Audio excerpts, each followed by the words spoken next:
Lori, your host. I've had no sleep, so you'll have to forgive me. Um, Today we are going to read through the DC indictment, which former President Trump is appearing today in about a half hour um, to be arraigned.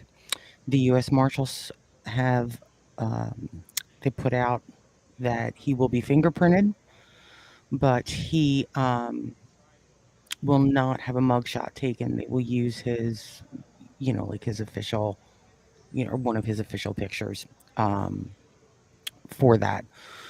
Um, what's it called?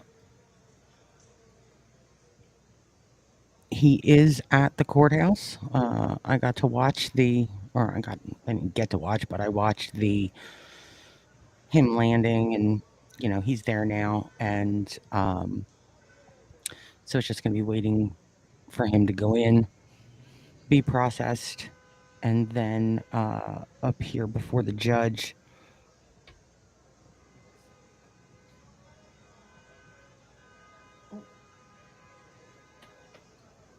There we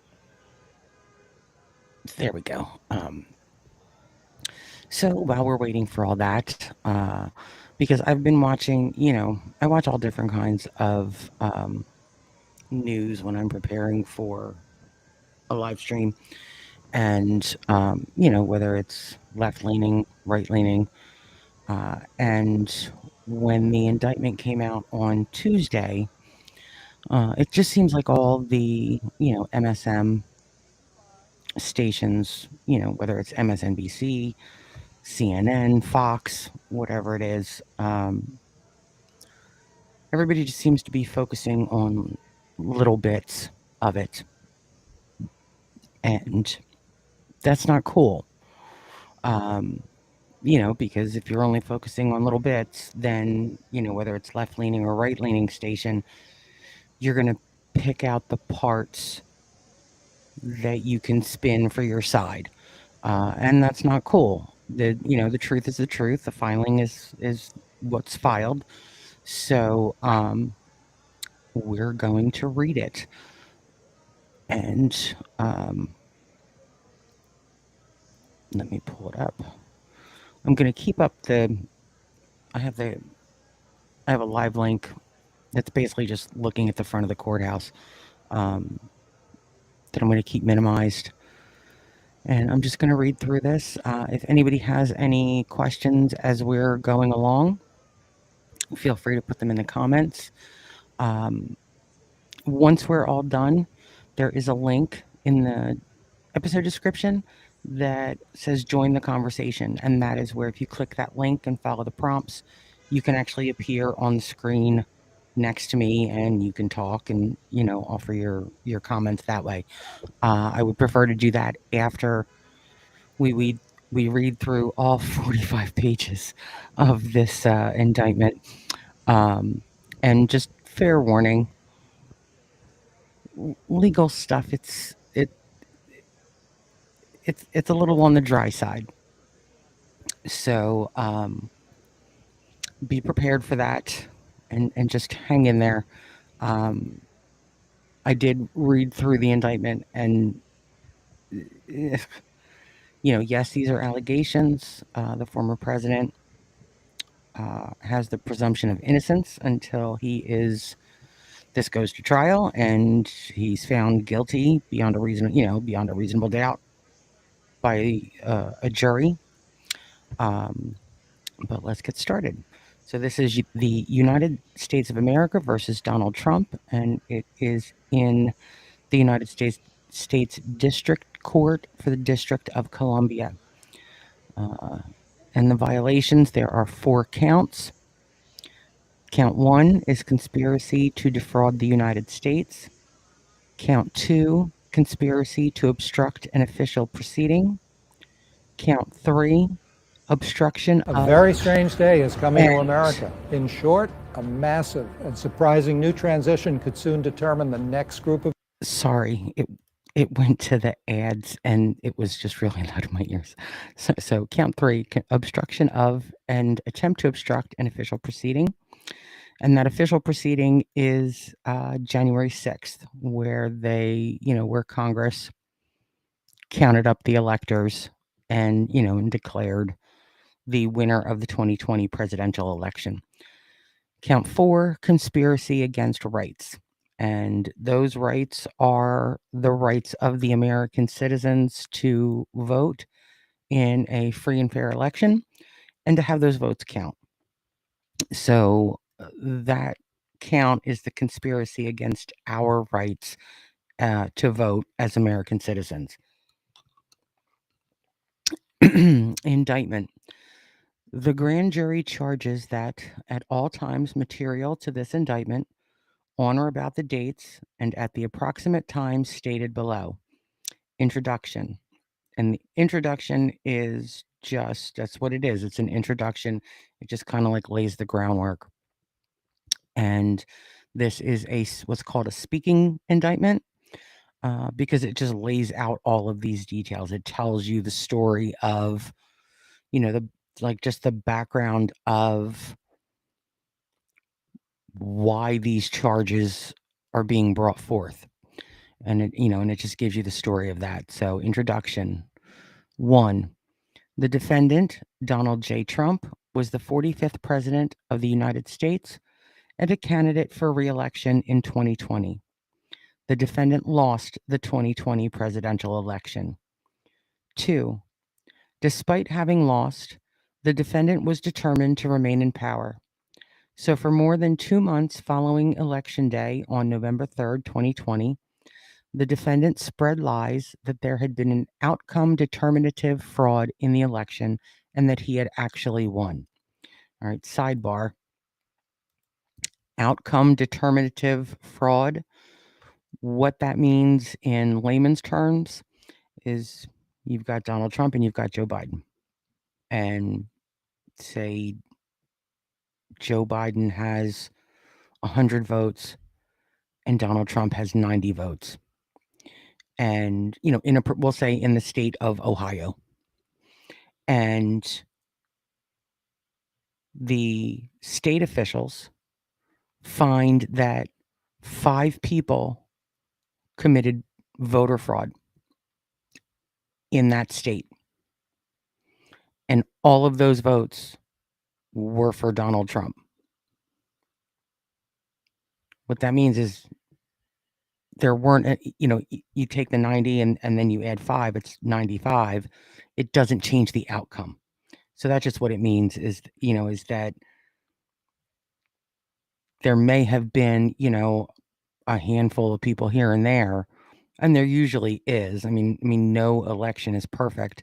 But there wasn't enough fraud to change the winner for either a particular state or in total for the election itself. To make Trump the actual president in 2020. So back to the reading. These claims were false, and the defendant knew that they were false. But the defendant repeatedly and widely disseminated them anyway to make his knowingly false claims appear legitimate, create an intense national atmosphere of mistrust and anger, and erode public faith in the administration of the election. 3.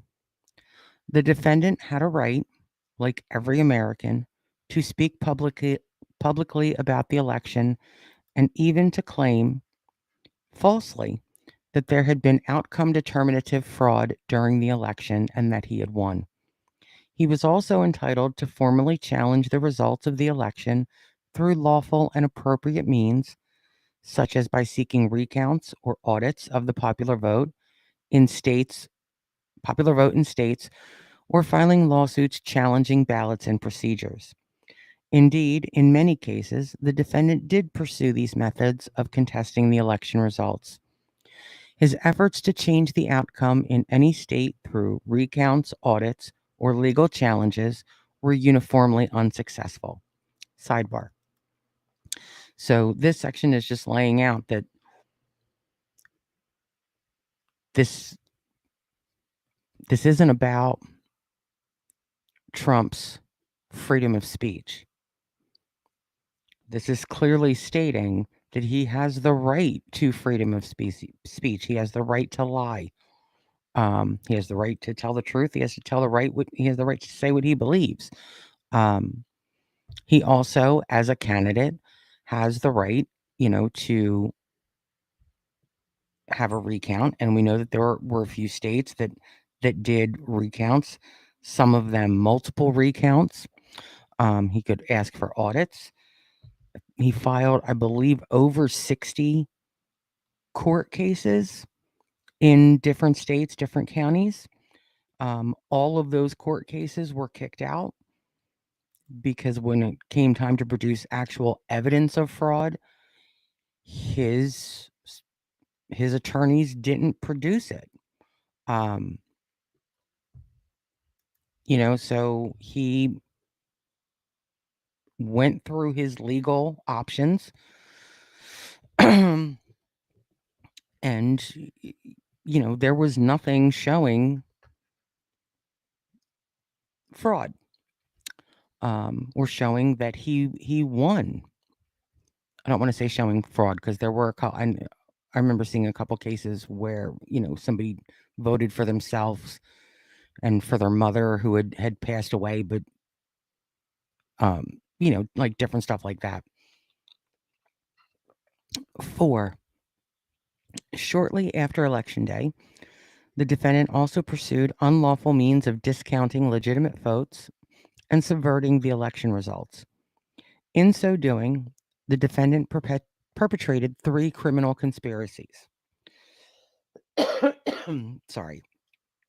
A conspiracy to defraud the United States by using dishonesty, fraud, and deceit to impair, obstruct, and defeat the lawful federal government function by which the results of the presidential election are collected, counted, and certified by the federal government in violation of 18 U.S.C. Section 371. B. A conspiracy to corruptly obstruct and impede the January 6th congressional proceeding at which the collected results of the presidential election are counted and certified, also known as the certification proceeding, in violation of 18 U.S.C.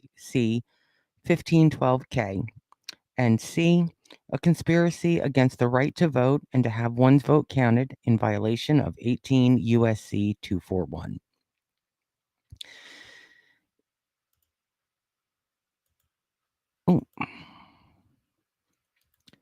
Each of these conspiracies, which built on the widespread mistrust the defendant was creating through pervasive and destabilizing lies about election fraud, targeted a bedrock function of the United States federal government, the nation's process of collecting, counting, and certifying the results of the presidential election, also known as the federal government function. Count 1. Conspiracy to defraud the United States. 18 U.S.C. 371. The conspiracy. Paragraph 6. From on or about November 14, 2020 through on or about January 20th, 2021, in the District of Columbia and elsewhere, the defendant, Donald J. Trump, did knowingly combine, conspire, confederate, and agree with conspirators known and unknown to the grand jury to defraud the United States by using dishonesty, fraud, and deceit to impair, obstruct, and defeat the lawful federal government function by which the results of the presidential election are collected, counted, and certified by the federal government. Purpose of the conspiracy. 7. The purpose of the conspiracy was to overturn the legitimate results of the 2020 presidential election by using knowingly false claims of election fraud to obstruct the federal government function by which those results are collected, counted, and certified. The defendant's co-conspirators. 8. The defendant enlisted co-conspirators to assist him in his criminal efforts to overturn the legitimate results of the 2020 presidential election and retain power. Among these were A. Co-conspirator 1, an attorney who was willing to spread knowingly false claims and pursue strategies that the defendant's 2020 re-election campaign attorneys would not. It's rumored that this refers to Rudy Giuliani. B.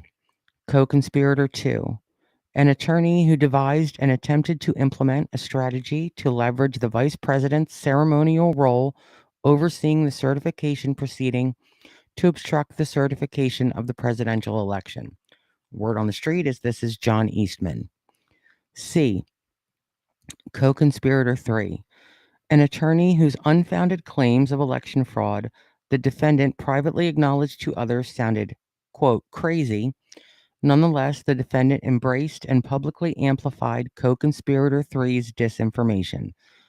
This is reportedly Sidney Powell. D. Co-conspirator 4, a Justice Department official who worked on civil matters and who, with the defendant, attempted to use the Justice Department to open sham election crime investigations and influence state legislatures with knowingly false claims of election fraud. This is rumored to be Jeffrey Clark. E. Co-conspirator 5, an attorney who assisted in devising and attempting to implement a plan to submit fraudulent slates of presidential electors to obstruct the certification proceeding.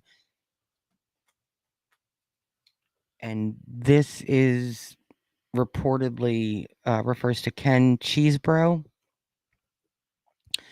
F. Co-conspirator 6, a political consultant who helped implement a plan to submit fraudulent slates of presidential electors to obstruct the certification proceeding. There's no definitive winner in who people are guessing that this is. I've heard Jason Miller, I've heard Boris Epshteyn, I've heard Peter Navarro. As of right now, these co-conspirators,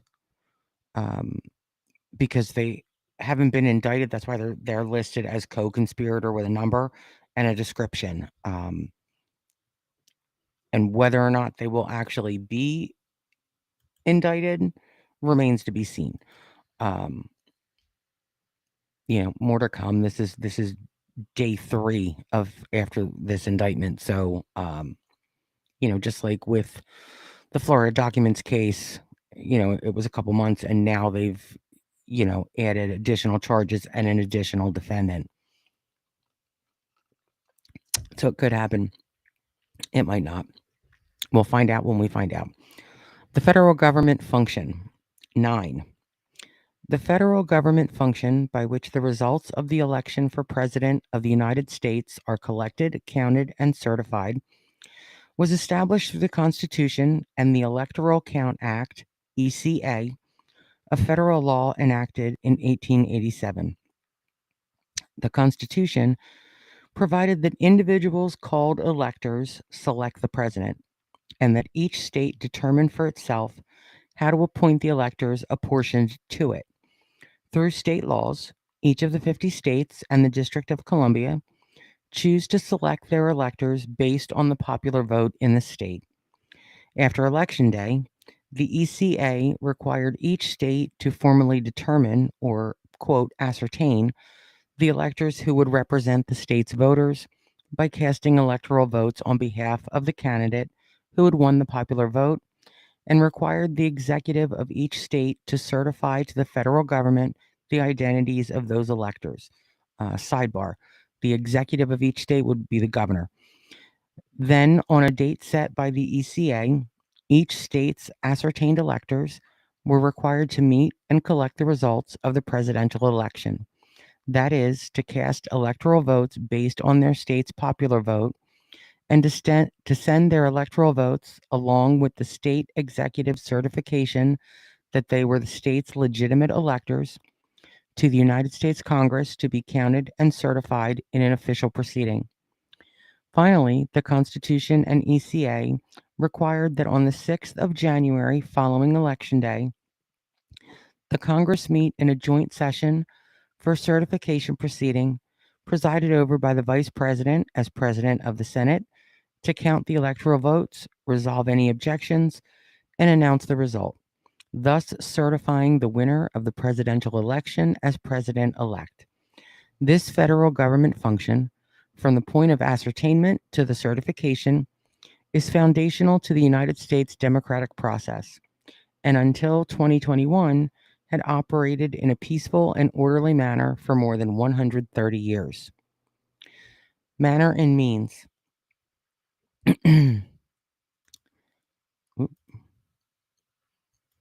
10.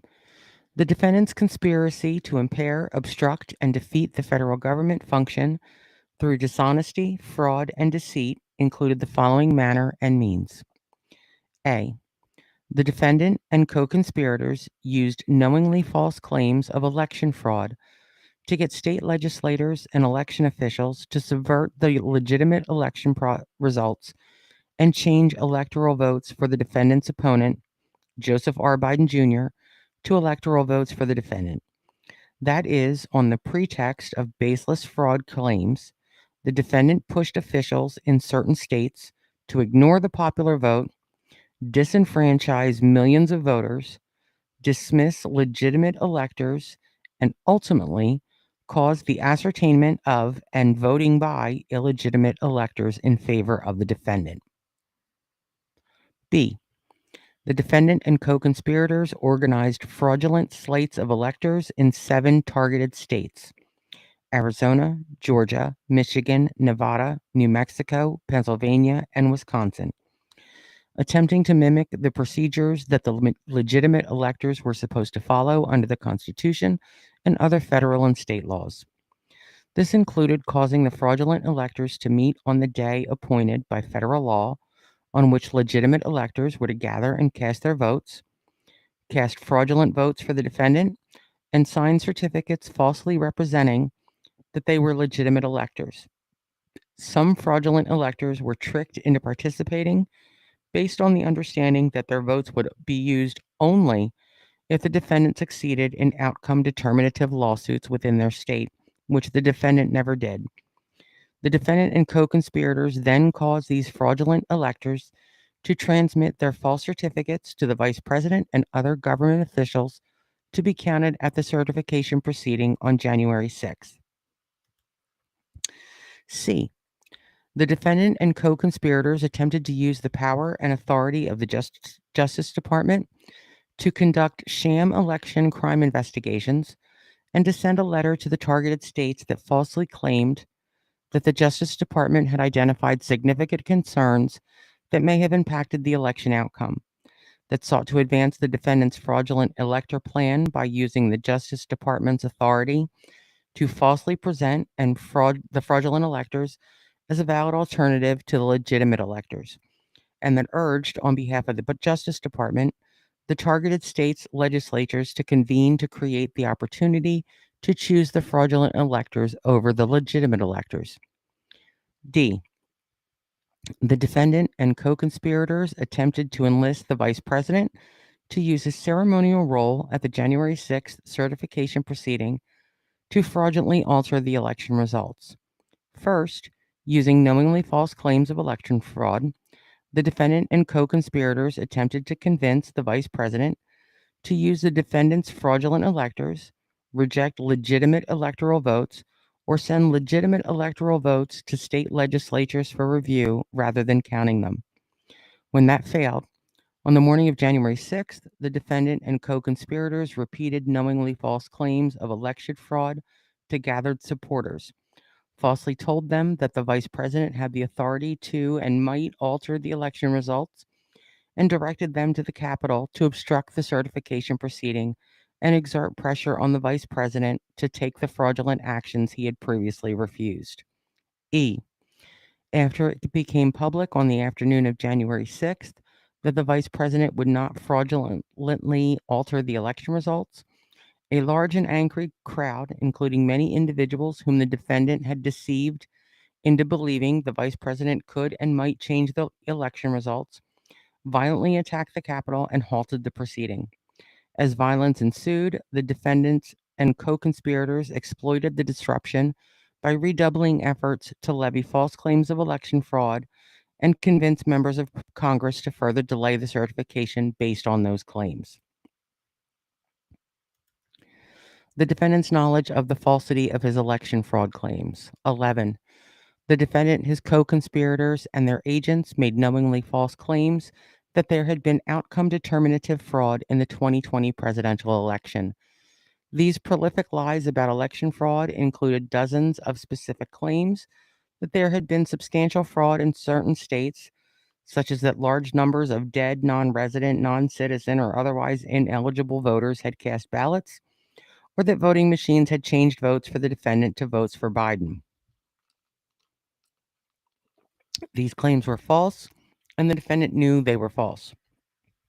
In fact, the defendant was notified repeatedly that his claims were untrue, often by the people on whom he relied for candid advice on important matters, and who were best positioned to know the facts, and he deliberately disregarded the truth. For instance, A, the defendant's vice president, who personally stood to gain by remaining in office as part of the defendant's ticket, and whom the defendant asked to study fraud allegations, told the defendant that he had seen no evidence of outcome determinative fraud. B, the senior leaders of the Justice Department, appointed by the defendant and responsible for investigating credible allegations of election crimes, told the defendant on multiple occasions that various allegations of fraud were unsupported. C, the Director of National Intelligence, the defendant's principal advisor on intelligence matters related to national security, disabused the defendant of the notion that the intelligence community's findings regarding foreign interference would change the outcome of the election. That means that the rumors that like foreign countries were changing, were doing shit to the voting machines. Um, the Director of National Intelligence basically told Trump, like, no, that's nonsense. It's not. No. D, the Department of Homeland Security's Cybersecurity and Infrastructure Security Agency, also known as CISA, whose existence the defendant signed into law to protect the nation's cybersecurity infrastructure from attack, joined an official multi-agency statement that there was no evidence any voting system had been compromised, and that declared the 2020 election, quote, the most secure in American history, end quote. Days later, after the CISA director, whom the defendant had appointed, announced publicly that election security experts were in agreement that claims of computer-based election fraud were unsubstantiated, the defendant fired him. E, senior White House attorneys selected by the defendant to provide him candid advice informed the defendant that there was no evidence of outcome determinative election fraud and told him that his presidency would end on Inauguration Day in 2021. F, senior staffers on the defendant's 2020 reelection campaign, hereinafter defendant's campaign or campaign, whose sole mission was the defendant's reelection, told the defendant on November 7th, 2020, that he had only a 5 to 10% chance of prevailing in the election, and that success was contingent on the defendant winning ongoing vote counts or litigation in Arizona, Georgia, and Wisconsin. Within a week of that assessment, the defendant lost in Arizona, meaning he had lost the election. G, state legislators and officials, many of whom were the defendant's political allies, had voted for him and wanted him to be reelected, repeatedly informed the defendant that his claims of fraud in their states were unsubstantiated or false, and resisted his pressure to act based upon them. H, state and federal courts, the neutral arbiters responsible for ensuring the fair and even-handed administration of election laws, rejected every outcome determinative post-election lawsuit filed by the defendant, his co-conspirators, and allies, providing the defendant real-time notice that his allegations were meritless.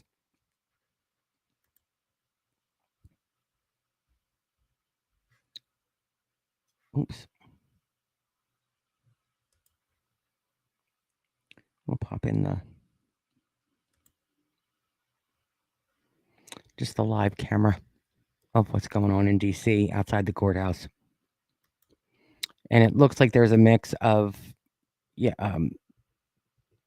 Trump supporters and people that are not Trump supporters. 12. The defendant widely disseminated his false claims of election fraud for months, despite the fact that he knew and in many cases had been informed directly that they were not true.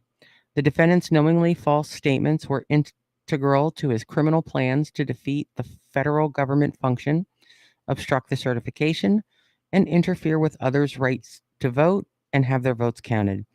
He made these knowingly false claims throughout the post-election time period, including those below that he made immediately before the attack on the Capitol on January 6th. A. The defendant insinuated that more than 10,000 dead voters had voted in Georgia. Just 4 days earlier, Georgia's Secretary of State had explained to the defendant that this was false. B.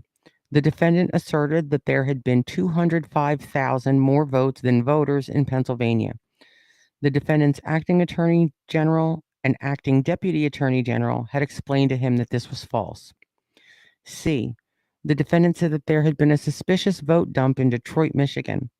The defendant's attorney general had explained to the defendant that this was false, and the defendant's allies in the Michigan state legislature, the Speaker of the House of Representatives and Majority Leader of the Senate, had publicly announced that there was no evidence of substantial fraud in the state. D. The defendant claimed that there had been tens of thousands of double votes and other fraud in Nevada. The Nevada Secretary of State had previously rebutted the defendant's fraud claims by publicly posting a, quote, facts versus myths, end quote, document explaining that Nevada judges had reviewed and rejected them, and the Nevada Supreme Court had rendered a decision denying such claims. E. The defendant said that more than 30,000 non-citizens had voted in Arizona. The defendant's own campaign manager had explained to him that such claims were false, and the Speaker of the Arizona House of Representatives, who had supported the defendant in the election, had issued a public statement that there was no evidence of substantial fraud in Arizona. F. The defendant asserted that voting machines in various contested states had switched votes from the defendant to Biden.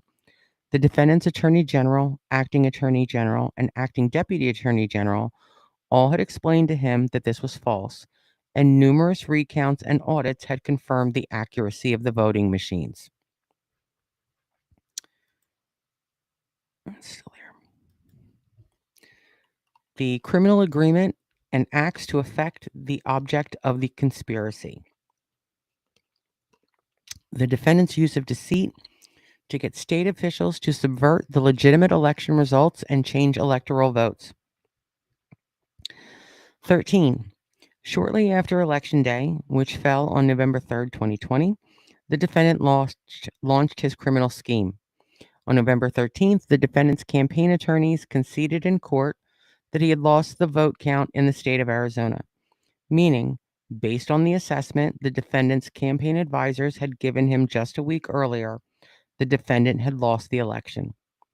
So the next day, the defendant turned to co-conspirator one, Rudy Giuliani, whom he announced would spearhead his efforts going forward to challenge the election results.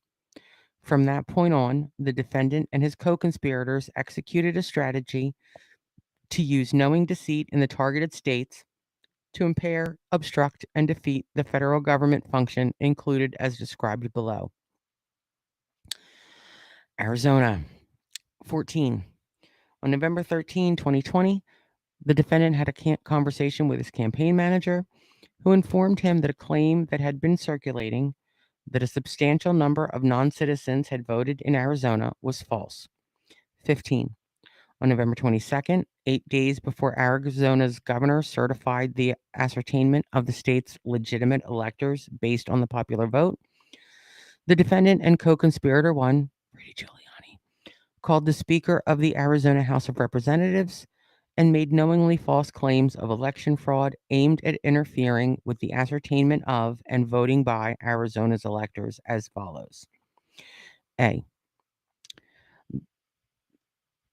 The defendant and co-conspirator 1, Rudy Giuliani, falsely asserted, among other things, that a substantial number of non-citizens, non-residents, and dead people had voted fraudulently in Arizona. The Arizona House Speaker asked Rudy Giuliani for evidence of the claims, which Giuliani did not have but claimed he would provide. Co-conspirator 1 never did so. B. The defendant and co-conspirator 1 asked the Arizona House Speaker to call the legislature into session to hold a hearing based on their claims of election fraud. The Arizona House Speaker refused, stating that doing so would require a two-thirds vote of its members, and he would not allow it without actual evidence of fraud. C. The defendant and co-conspirator 1 asked the Arizona House Speaker to use the legislature to circumvent the process by which legitimate electors would be ascertained for Biden based on the popular vote and replace those electors with a new slate for the defendant. The Arizona House Speaker refused, responding that the suggestion was beyond anything he had ever heard or thought of as something within his authority. 16. On December 1st, and this is 2020, co-conspirator 1 met with the Arizona House Speaker.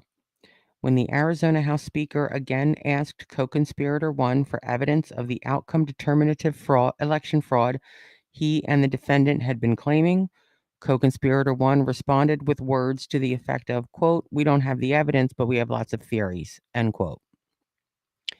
17.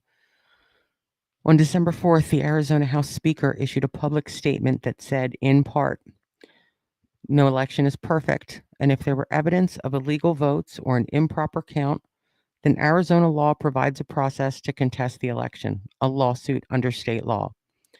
But the law does not authorize the legislature to reverse the results of an election. As a conservative Republican, I don't like the results of the presidential election. I voted for President Trump and worked hard to reelect him. But I cannot and will not entertain a suggestion that we violate current law to change the outcome of a certified election. I and my fellow legislators swore an oath to support the U.S. Constitution and the Constitution and laws of the state of Arizona. It would violate that oath, the basic principles of Republican government, and the rule of law if we attempted to nullify the people's vote based on unsupported theories of fraud. Under the laws that we wrote and voted upon, Arizona voters choose who wins, and our system requires that their choice be respected." 18. On the morning of January 4th, 2021, co-conspirator 2, which is John Eastman, called the Arizona House Speaker to urge him to use a majority of the legislature to decertify the state's legitimate electors. Arizona's validly ascertained electors had voted 3 weeks earlier and sent their votes to Congress, which was scheduled to count those votes in Biden's favor in just 2 days' time at the January 6th certification proceeding. When the Arizona House Speaker explained that state investigations had uncovered no evidence of substantial fraud in the state, co-conspirator 2 conceded that he didn't know enough about facts on the ground in Arizona, but nonetheless told the Arizona House Speaker to decertify and, quote, "let the court sort it out," end quote. The Arizona House Speaker refused, stating that he would not, quote, "play with the oath," end quote, he had taken to uphold the United States Constitution and Arizona law. 19. On January 6th, the defendant publicly repeated the knowingly false claim that 36,000 non-citizens had voted in Arizona. Georgia. 20. On November 16, 2020, on the defendant's behalf, his executive assistant and co-conspirator 3, Sidney Powell, and others, sent co-conspirator 3 and others a document containing bullet points critical of a certain voting machine company, writing, quote, "see attached, please include as is or almost as is in lawsuit," end quote. Co-conspirator 3 responded 9 minutes later, writing in all caps, quote, "It must go in all suits in Georgia and PA immediately with a fraud claim that requires the entire election to be set aside in those states and machines impounded for nonpartisan professional inspection," end quote. On November 25, co-conspirator 3 filed a lawsuit against the governor of Georgia, falsely alleging, quote, "massive election fraud," end quote, accomplished through the voting machine company's election software and hardware. Before the lawsuit was even filed, the defendant retweeted a post promoting it. The defendant did this despite the fact that when he had discussed co-conspirator three's far-fetched public claims regarding the voting machine company in private with advisors, the defendant had conceded that they were unsupported and that co-conspirator 3 sounded, quote, "crazy," end quote. Co-conspirator three's Georgia lawsuit was dismissed on December 7th. 21. On December 3rd, co-conspirator 1 orchestrated a presentation to a judiciary subcommittee of the Georgia State Senate with the intention of misleading state senators into blocking the ascertainment of legitimate electors. During the presentation, an agent of the defendant and co-conspirator 1 falsely claimed that more than 10,000 dead people voted in Georgia.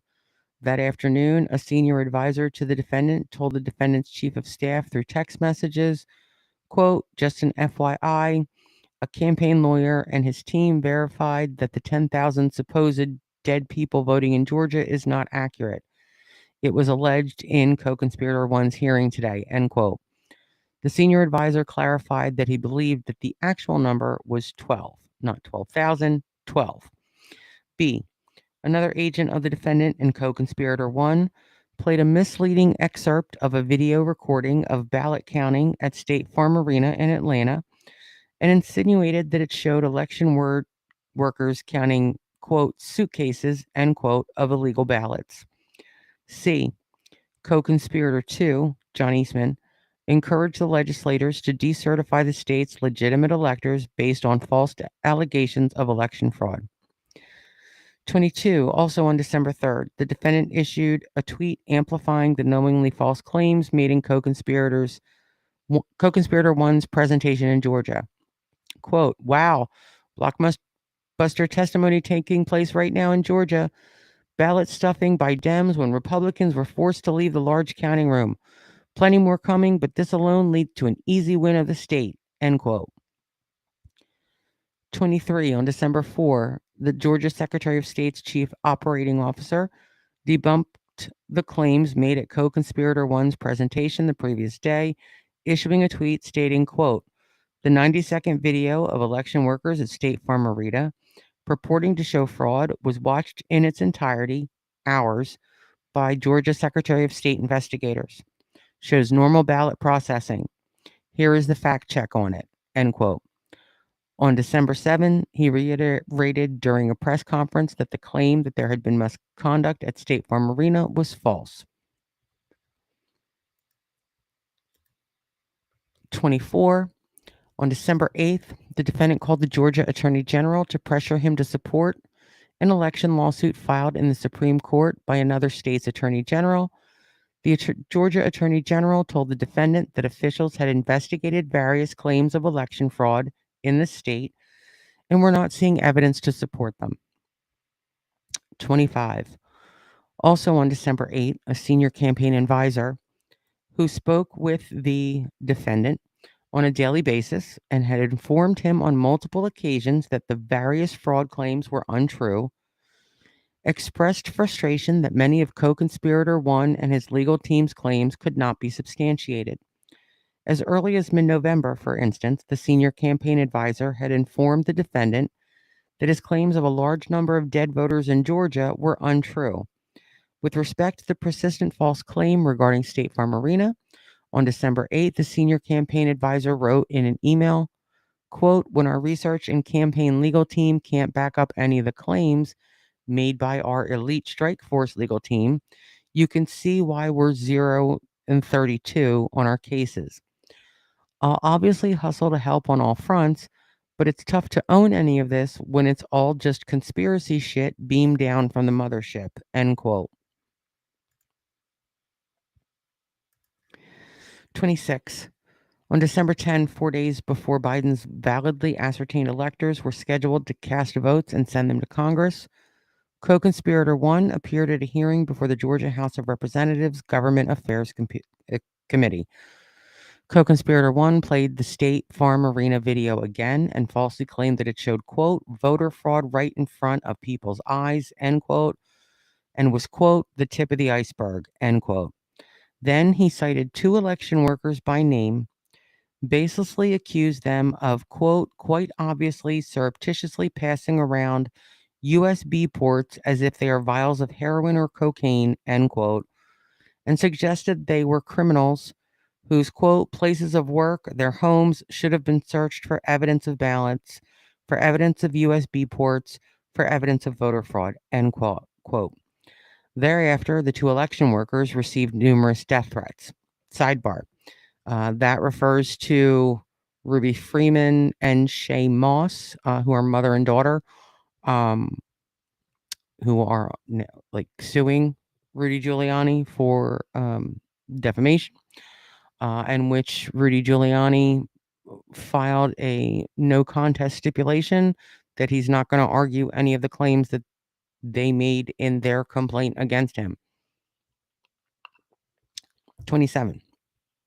On December 15, the defendant summoned the incoming acting attorney general, the incoming acting deputy attorney general, and others to the Oval Office to discuss allegations of election fraud. During the meeting, the Justice Department officials specifically refuted the defendant's claims about State Farm Arena, explaining to him that the activity shown on the tape co-conspirator 1 had used was, quote, benign, end quote. 28.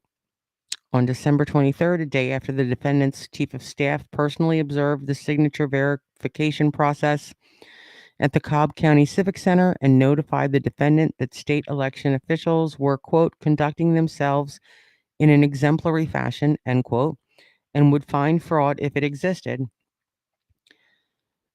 The defendant tweeted that the Georgia officials administering the signature verification process were trying to hide evidence of election fraud and were, quote, terrible people, end quote.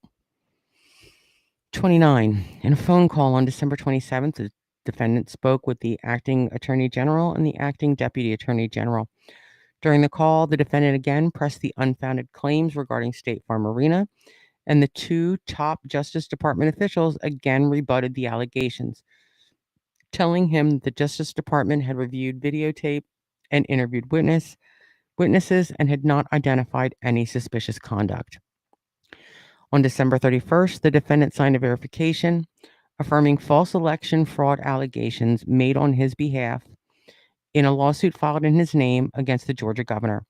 In advance of the filing, co-conspirator 2, who was advising the defendant on the lawsuit, acknowledged in an email that he and the defendant had, since signing a previous verification, quote, been made aware that some of the allegations and evidence proffered by the experts has been inaccurate, end quote, and that signing a new affirmation, quote, with the knowledge and incorporation by reference would not be accurate, end quote.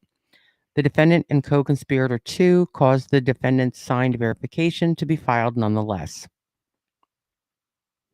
And still nothing happening in D.C.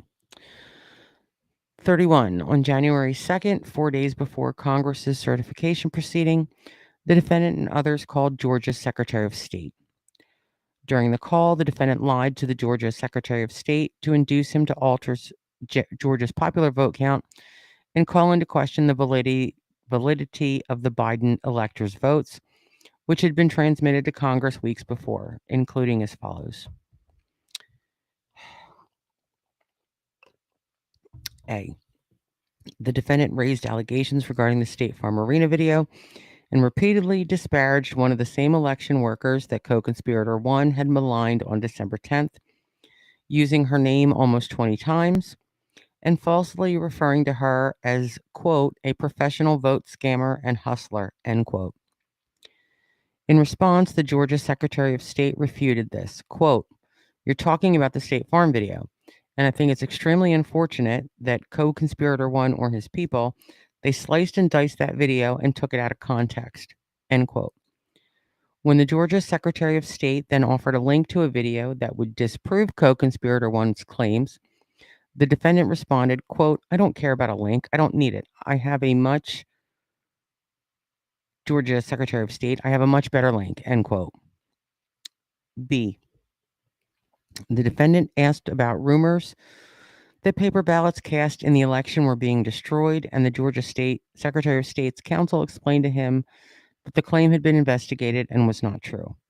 C. The defendant claimed that 5,000 Den people voted in Georgia, causing the Georgia Secretary of State to respond, quote, "Well, Mr. President, the challenge that you have is the data you have is wrong.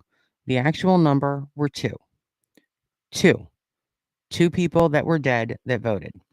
And so your information wrong. That was two," end quote. D. The defendants claimed that thousands of out-of-state voters had cast ballots in Georgia's election, which the Georgia Secretary of State's counsel refuted, explaining, quote, "We've been going through each of those as well, and those numbers that we got, that defendants counsel was just saying, they're not accurate. Everyone we've been through are people that lived in Georgia, moved to a different state, but then moved back to Georgia legitimately. They moved back in years ago. This was not like something just before the election," end quote.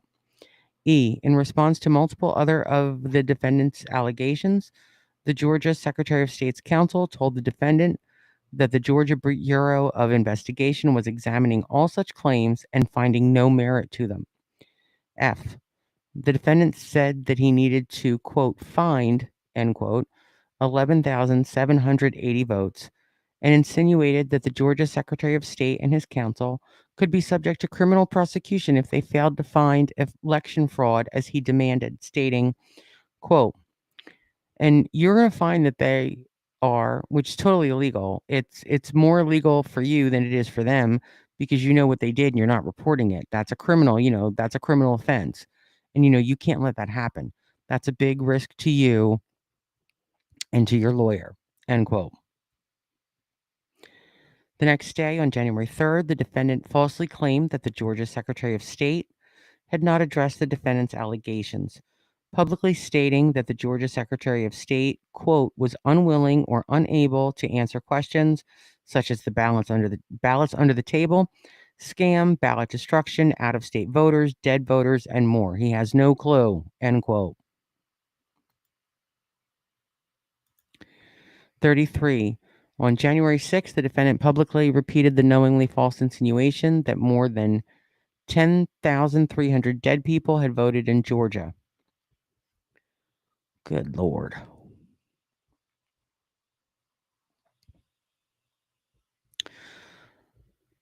Michigan, on November 5, 2020, the defendant claimed that there had been a suspicious dump of votes, purportedly illegitimate ballots, stating, quote, "In Detroit, there were hours of unexplained delay in delivering many of the votes for counting. The final batch did not arrive until 4 in the morning, and even though the polls closed at 8 o'clock. So they brought it in, and the batches came in, and nobody knew where they came from," end quote.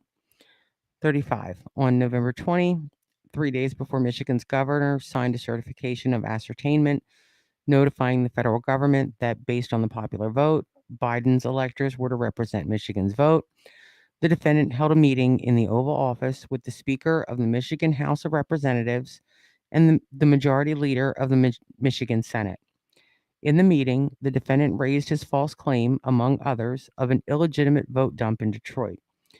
In response, the Michigan Senate Majority Leader told the defendant that he had lost Michigan not because of fraud, but because the defendant had underperformed with certain voter populations in the state. Upon leaving their meeting, the Michigan House Speaker and Michigan Senate Majority Leader issued a statement reiterating this. Quote, "The Senate and House Oversight Committees are actively engaged in a thorough review of Michigan's election process, and we have faith in the committee process to provide greater transparency and accountability to our citizens. We have not yet been made aware of any information that would change the outcome of the election in Michigan, and as legislative leaders, we will follow the law and follow the normal process regarding Michigan's electors, just as we have said throughout this election," end quote. 36. On December 1st, the defendant raised his Michigan vote dump claim with the Attorney General, who responded that what had occurred in Michigan had been the normal vote counting process and that there was no indication of fraud in Detroit. 37. Despite this, the next day, the defendant made a knowingly false statement that in Michigan, quote, at 6:31 in the morning, a vote dump of 149,772 votes came in unexpectedly. We were winning by a lot. That batch was received in horror. Nobody knows anything about it. It's corrupt. Detroit is corrupt. I have a ton of friends in Detroit. They know it, but Detroit is totally corrupt. End quote. 38. On December 4, co-conspirator 1 sent a text message to the Michigan House Speaker reiterating his unsupported claim of election fraud and attempting to get the Michigan House Speaker to assist in reversing the ascertainment of the legitimate Biden electors, stating, quote, looks like Georgia may well hold some factual hearings and change the certification under Article 2, Section 1, Clause 2 of the Constitution.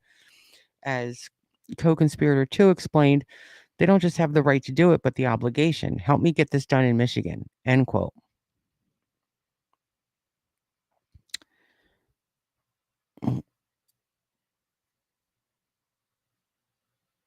There, now we can read along.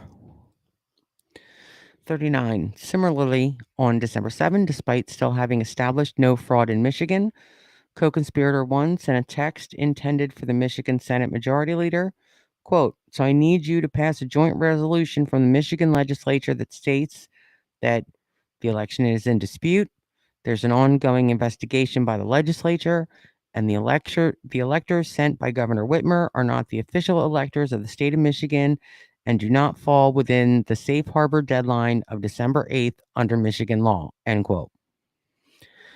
40. On December 14, the day that electors in states across the country were required to vote and submit their votes to Congress, the Michigan House Speaker and Michigan Senate Majority Leader announced that, contrary to the defendant's requests, they would not decertify the legitimate election results or electors in Michigan. The Michigan Senate Majority Leader's public statement included, quote, we have not received evidence of fraud on a scale that would change the outcome of the election in Michigan, end quote. The Michigan House Speaker's public statement read in part, quote, we've diligently examined these reports of fraud to the best of our ability. I fought hard for President Trump. Nobody wanted him to win more than me. I think he's done an incredible job, but I love our republic too. I can't fathom risking our norms, traditions, and institutions to pass a resolution retroactively changing the electors for Trump simply because some think there may have been enough widespread fraud to give him the win. That's unprecedented for good reason, and that's why there is not enough support in the House to cast a new slate of electors. I fear we'd lose our country forever. This truly would bring mutually assured destruction for every future election in regards to the Electoral College, and I can't stand for that. I won't, end quote. 41. On January 6, 2021, the defendant publicly repeated his knowingly false claim regarding an illicit dump of more than 100,000 ballots in Detroit. Let's see. All right, and I'm actually I think I'm going to have to split this into two parts because this is taking longer than I thought it was going to take to read, and I don't want to read like I'm Speedy Gonzalez. So with that, I think I'm going to have to read the other half maybe over the weekend. I'm actually going to be away this weekend, but I might be able. I'm going to bring all my stuff with me, so I may be able to pull it off and do this over the weekend or possibly Monday. But I would like to thank you for watching. I thank you for your support. Enjoy the rest of your day, and I'll see you next time.